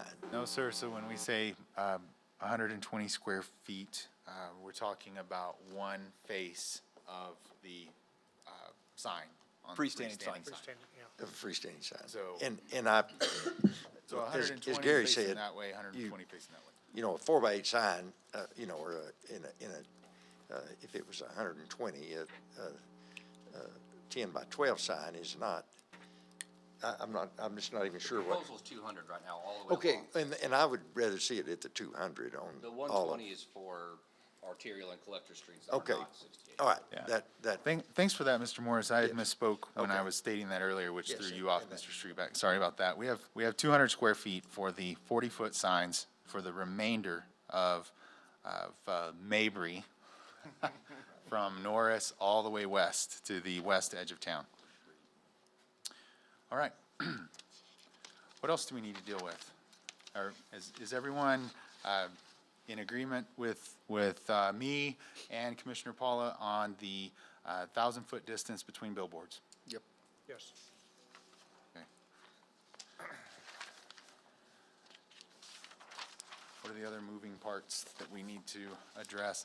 Mayor, if I may confess. suggest, some of the other low-hanging fruit, I think, would be adding 1 or 2 temporary signs that businesses can use within a certain foot or Thank you for that, yeah. so many feet of their entrance. Mr. Morris, could I ask you to use your mic, please? I'm sorry.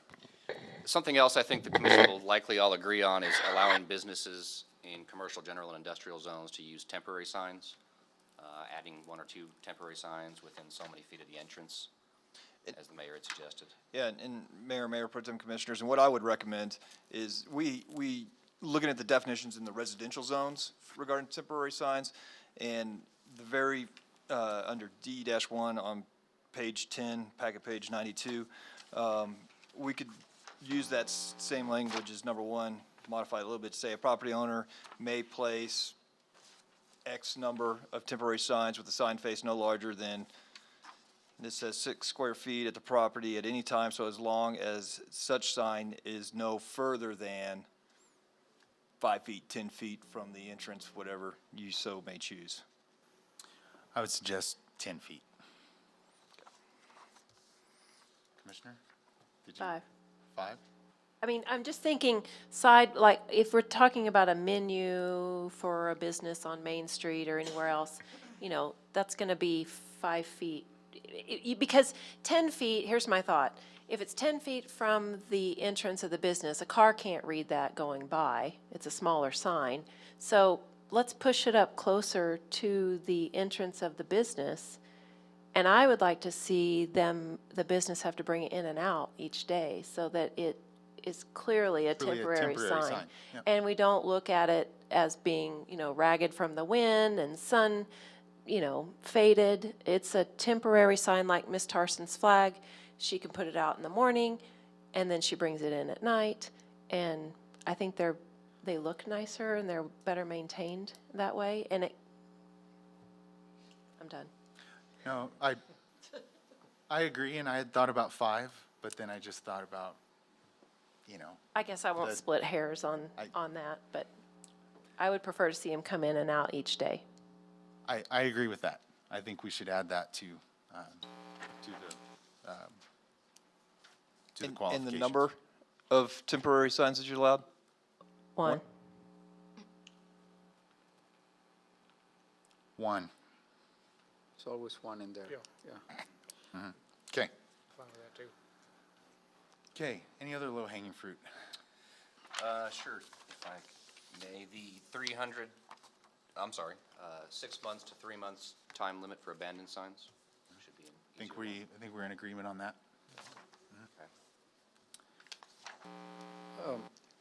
What are we doing with temporary signs on residential areas? Are we going to clean that up? Also, it says a property owner may place 3 temporary signs with a sign face no larger than 6 square feet on the property at any time. But for how long can that be? We have businesses that do roofing, construction, lawn care, all that. It's a pain in the neck for some residents that have to get up in the morning and look at the same sign for 6 months. And thank you, Commissioner, for bringing that up. That was actually, probably undeservedly so, but one of the longest portions to hammer out. I know in Clovis, people love to have their athletic signs and political signs and other signs. So we went back and forth on that, and after much discussion, this is where we ended up, where we looked at time limits and how long, but what if the season lasts for a year and they want to keep it out, or so we did not put time limits, but I think it absolutely warrants discussion, and so. And Mayor Pro Tem, and Commissioners, the difficulty of it is we have to keep it content neutral. And so where, yes, my children play athletics, and we have our athletic signs out there in the yard. And so I can't say an athletic sign can be out in your yard year-round, because they're all temporary signs. And so that's where you notice within the language that we've presented is we don't call a real estate sign. We don't call a political campaign sign a political campaign sign. And so trying to define time limits on what type of sign honestly becomes difficult. Okay, so, but if I'm a business owner, so if I put a sign on my yard that's specified where my business is, and I keep it there year-round, I don't think that's a good thing to do or have, or my neighbors to deal with it. It has to be some type of balance there. And How Commissioner, long can I have that, or should I have that to begin with?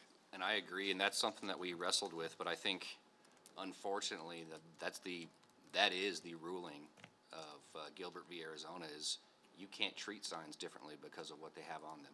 And and so the International Model Lawyers Association has gotten really creative in coming up with this wording to allow us to try and differentiate between signs, calling them temporary signs between December 1st and January 1st.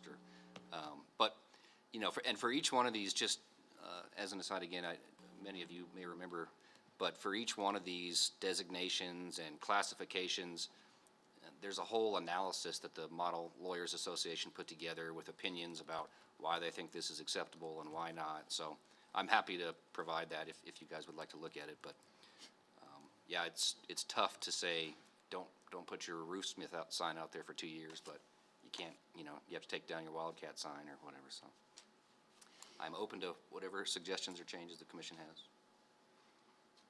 It's a good point you bring up. It's difficult to deal with, though. And Mayor Pro Tem and Commissioners, in that regards, I mean, for example, we're advertising the light parade this upcoming weekend, this Saturday. And those are temporary signs that are currently placed within the right-of-ways of Clovis. That will no longer be allowed. The barrels that advertise for the gun and knife show, that won't be allowed because they're all temporary signs.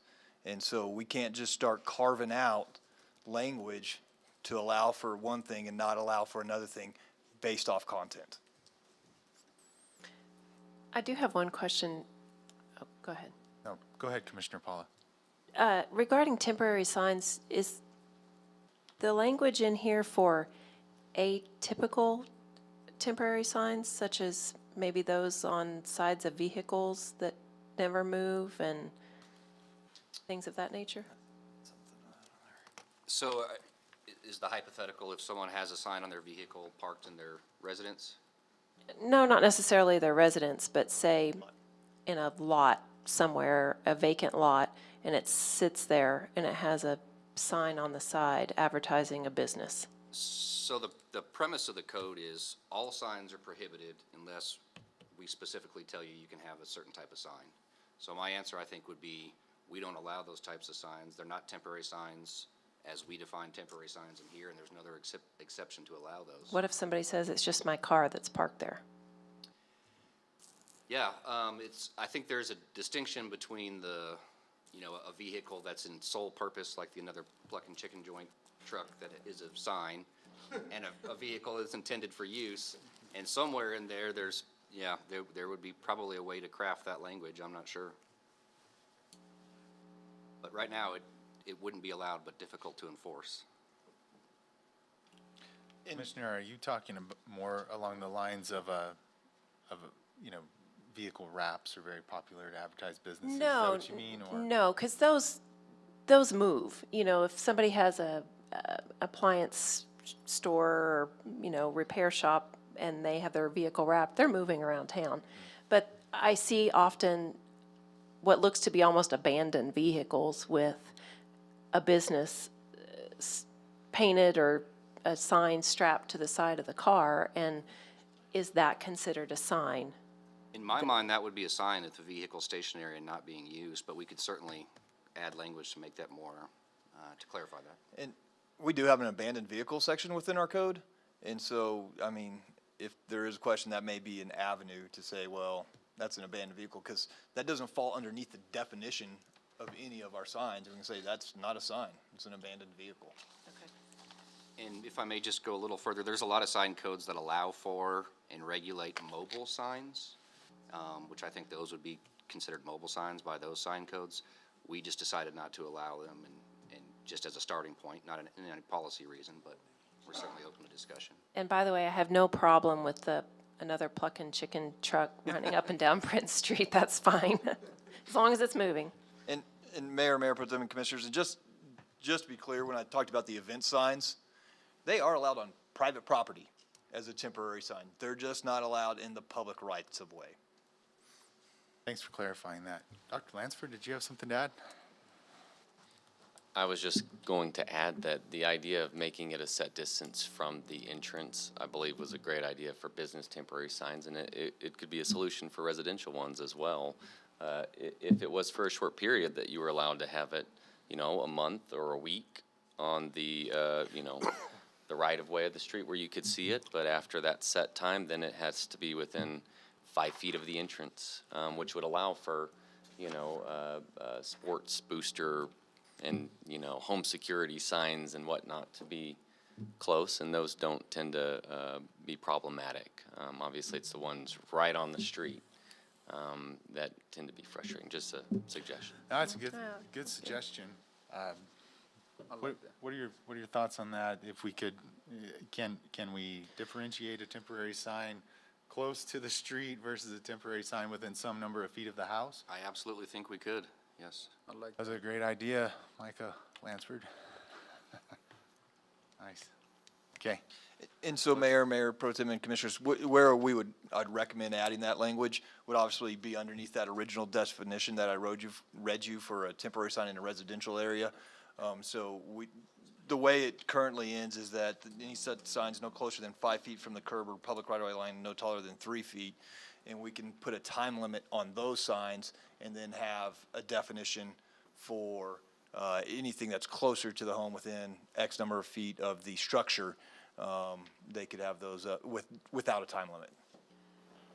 Appreciate the input from the public and the business community there, Dr. Lansford. Appreciate that. I just had a thought kind of on the same lines when you talk about the not being able to put the barrels up for the rodeo and the knife and gun show and the city Christmas lights. Could we do something like where they come before the commission and ask for if a special event, special celebration, can I put up my signs and you have, you know, 5 days to have your sign out if the commission approves it? I'll give you my opinion. Yeah, but please do. It's just not my legal opinion. It'll You're never end. running into the risk of picking and choosing winners and losers based on content. Yeah. Okay. We have to remember one of the main purposes of this was adherence to the First Amendment. So, yeah. Yes, Commissioner Casal. Does this apply with political signs hanging from trees? Yeah, it's a great question.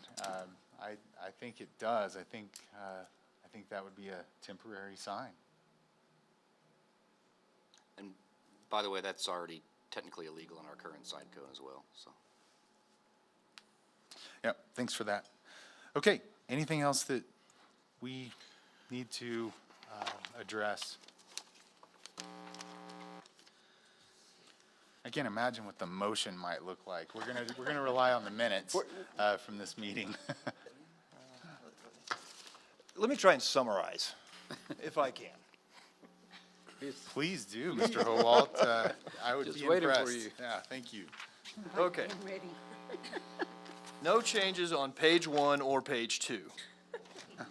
Page 3, we're going to, under definitions for an abandoned sign, we're going to revise it to 3 months instead of 6 months. Yep. We're going to get a copy of this, right? Correct. Page 6, we're going to, under substantially repaired, we're going to add current market value currently for this evening. And then work Meaning on. replacement cost. Correct. Okay.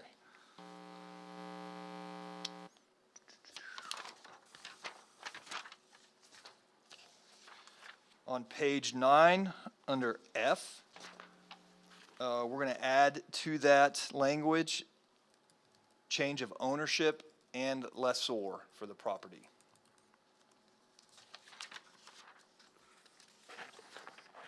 Page 10, under item D, we're going to add to number 1 as far as the definition.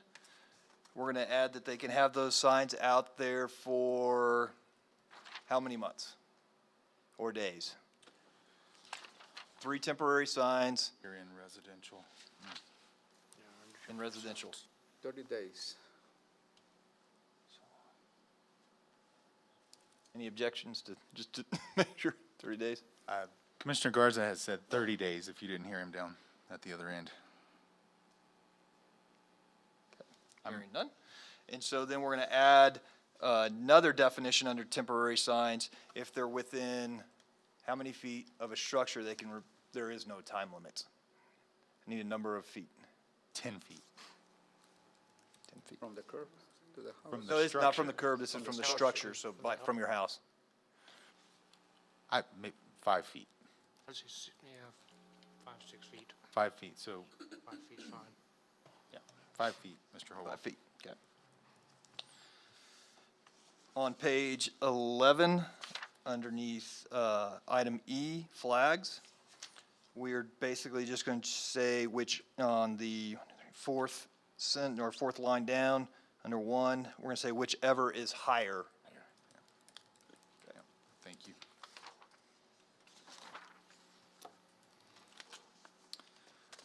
On page 13, under the maximum sign height by street classification, we are going to add US 6070 84 east of Norris, a height of 60 feet. Everything west of Norris is going to remain on 60, 70, 84, and 60, 84 is going to remain at 40 feet. Yes. Okay. On table 3-6, under US 60, 70, 84 east of Norris Street, we are going to come up, let's just put a number in right now of, say, 400 square feet, since that's what the McDonald's sign was. By the way, that's also the max sign size for billboards too, so. 300 square feet. Oh, is it 300? Okay. Stand correct. But they're lower. So. Correct. For just, For, okay. for now, 400, but correct. that's going to be researched. Yeah. Correct. And then, so for US 6784 and US 6084 west of North Street, we are going to leave at 200 square feet. Correct. Under temporary signs within those business districts, we're going to allow one temporary sign within 10 feet of the door that has to be taken in and out every evening. Correct.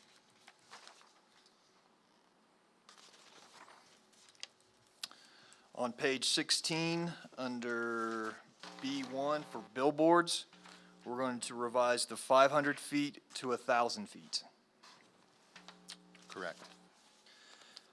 Under, and I'm adding this in there based off comments, because I think it's a good comment, on page 17, 6, where we have minimum size lot area shall be 7,000 square feet for commercial general zones and 20,000 square feet for industrial zones. I'm recommending that we add, and the sign must be able to be maintained from on the property. So even though you have a lot of, say, 7,000 square feet, if you put that on the property line and you have to get on your neighbor's property in order to change out when those sign faces, that would not be allowed. Unless you have an easement or a lease. Correct, unless you work it out with the property owner, I guess, the adjacent property owner, but that'd be on file too. No, but I'm in agreement with that. We'll Yep. work on the language to make sure we get that right, but I agree.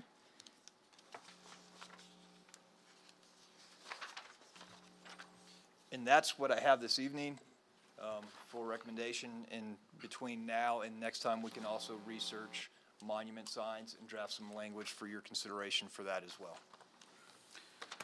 Having said that, Would be with all limited those to- explanations, move for approval and reminding everybody that it's introduction only, so we have 30 days for any more input from the public. Thank you for that. Motion to approve introduction of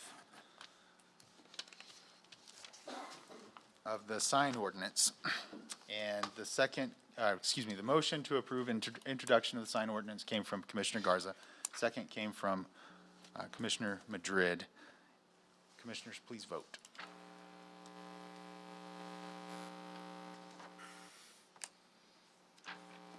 And the vote is unanimous. The motion is carried. Thank you very much. And thank you to those of you that provided input and endured the long debate on this. Appreciate your help. Commissioners, next we have new business, and we have one item there this evening, and it is request for approval of a Restaurant B liquor license for JRSS LLC, doing business as Guadalajara Restaurant located at 810 East 21st Street, Suite A5, Clovis, New Mexico. Mr. Morris. Thank you, Mayor, and good evening again, Mayor, Mayor Pro Tem, and Commissioners. If you recall, this liquor license application already actually went before the commission previously, and a site distance waiver was approved for Wayland Baptist, which was in the area. Guadalajara is owned and operated by JRSS LLC. I checked the Secretary of State's website. I believe Mr. Strebeck is co-owner of that LLC along with John Rink. They have requested a transition from a typical beer and wine license to the newly allowed Restaurant B license, which will allow spirits. And so before you this evening is a public hearing on the application for the beer, wine, and spirits licensed. I believe their storefront on Main has closed, and they're waiting to open up at 810 East 21st Street. They did receive preliminary approval from the department for the approval of a liquor license. This hearing is held within 45 days as required. It was published twice as required, with the first publication being October 31st, which is 30 days before this meeting. And so with that, the table is set, Mayor, for a public hearing on the application for JRSS LLC Restaurant B liquor license. Thank you, Mr. Morris. We will commence the public hearing. If there's anyone here that wishes to provide testimony, that will need to be sworn in. May we get a motion to open the public hearing and a vote first? I thought I could just commence that. I've done it before. I'll make that motion. I'll second. I've done it. Okay, we have a motion to begin the public hearing from Commissioner Burns, second from Commissioner Garza. Commissioners, please vote.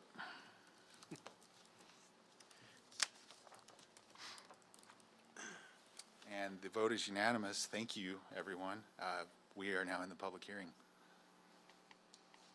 If there's anyone that wishes to provide testimony, they'll be sworn in by the city attorney, and we'll hear what you have to say. Mr. Mayor, I don't see anybody coming to the podium, and I really don't want to listen to Mr. Strebeck, so I'll move for approval. Second. So, well, we need a motion to I make a motion to close public hearing. Second. we have a motion to close the public hearing from Commissioner Paula, and the second came from Commissioner Rowley. Commissioners, please vote.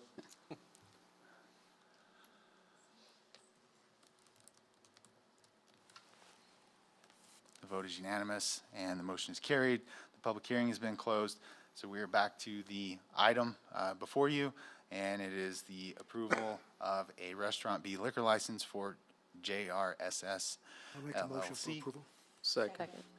Motion to approve from Commissioner Madrid, second from Commissioner Casals. Commissioners, please vote.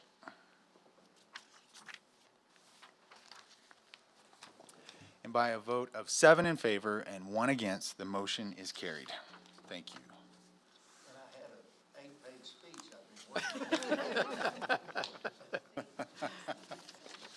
Have to save it for next time, I guess. You only have so many trips to the podium, so you exceeded your limits, sir. Thank you. Very well. We will move on to reports of boards, officers, and committees. The first one there is the Animal Task Force report from the meeting that was held Monday, November 29th. I was at that meeting, so were a couple of others of you. Would anyone like to report on that? I'll take a stab at it, and then we'll, if we need to, we'll have the city manager or the assistant city manager help us out. The Animal Task Force met, and the meeting was largely about hearing a presentation from a group called Best Friends, and they are a nonprofit organization. I believe they're nationwide, and their specialty is providing an assessment for communities' animal control divisions or departments, and not only providing an assessment, but then making recommendations and even helping to implement new strategies to improve the animal control efforts of a city like ours. The committee really enjoyed and liked the presentation, likes this organization called Best Friends, and voted to explore engaging them, and there's an MOU that will need to be reviewed and so forth. Yes, we'll bring Ms. it Burrows. to, yes, Mayor Pro Tem Commissioners, we'll be bringing it to you at the next commission meeting. Thank you. Sounds great. Thank you for that. Mayor, I can just mention that the price was right to have them come in, so. Boy, no kidding about that. This organization, which no kidding, their presentation, just the amount of expertise that you can tell that they have was so impressive, and they are no cost. So there is no cost to the city for them to come and provide the assessment and make recommendations. So it can only help us, and it was a no-brainer. So, all right, we had an Economic Incentive Board meeting yesterday morning. Mr. Howalt, do you want to report on that? Certainly. Thank you, Mayor, Thanks. Mayor Pro Tem and Commissioners. The only action item that the board heard was regarding the task force that you guys recommended being put together for the, to help develop the policies and ordinances for the implementing the LIDA retail portion. And so, if you recall, the commission said 3 members of the EIB board, EIB, will be on that task force. And so they selected to have Ms. Gail Tarson, Mr. Joseph Blaschke, and Mr. George Jones to serve as the representatives for that committee. We've also already reached out to the chamber and to the CIDC, looking to see who their recommendations for that chamber is, or for that board is. So once we have the complete board, we'll get started with the work that needs to be done there. Thank you for that. And the last member of that task force is the president of the community college, Dr. That is Wongpo. correct. Yep. Yes, sir. Yep. And I'm obviously very excited for that group to start meeting and get that underway. So thank you for that. It says here that there was a senior services committee meeting today, and if there was, I missed it. And I chair that committee. So I think our meeting is next week, and look forward to that. Are there any other reports? Hearing and seeing none, we can talk about future agenda items. Do we have future agenda items to discuss, Ms. Burrows or Mr. Howalt? Yes, thank you, Mayor Pro Tem and Commissioners. We have several items for the next meeting. Best Friends, as we just spoke of a couple of minutes ago, and then the ordinance for final action regarding the outdoor dining in the Central Business District. There'll be a resolution also with that setting some fees. We have an agreement for the mental health feasibility study, which we'll be bringing to you. We have an application for assistance to a firefighter grant that's out there. We have a memorandum of agreement between the Department of Health and the City Emergency Management. We have the Hillcrest Park Senior Center RFP, which we hope to bring to you at the next meeting. And then we are also going to be giving you that report that you asked for regarding the strategic plan implementation status. Thank you for that, Ms. Burrows. Sounds like there's a lot going on as usual. We look forward to all of those items at the next meeting. Announcement of date, time, and place of city board and commission meetings. The Civil Aviation Board will meet at 5:30 p.m. Tuesday, December 7th, right here in this room. The Planning and Zoning Commission will meet at 3 p.m. Wednesday, December 8th. And the Senior Services Committee will meet at 2 p.m. on Thursday, December 16th, here in the North Annex. The Eastern New Mexico Water Utility Authority will meet at 3 p.m. on Thursday, December 16th, around the corner on Pyle at the Sitterly Building. And the next City Commission meeting will be at 5:15 on Thursday, December 16th, here in this room. Commissioners, it is always a pleasure. Thank you for all you do. Sir? We have a meeting for the parks on the 13th of December at 5:30. Commissioner Madrid, thank you for pointing that out, and I'm sorry that I missed that. Well, it came up. It just just made it. came Say, up. okay, so the Parks, Recreation, and Beautification Committee will meet when? Monday, December the 13th at 5:30. Monday, December the 13th at 5:30, here in this room? Yes. Very good. Thank you for that. Any other upcoming meetings? Yes, thank you, Mayor Pro Tem and Commissioners. One more came up since the agenda went out.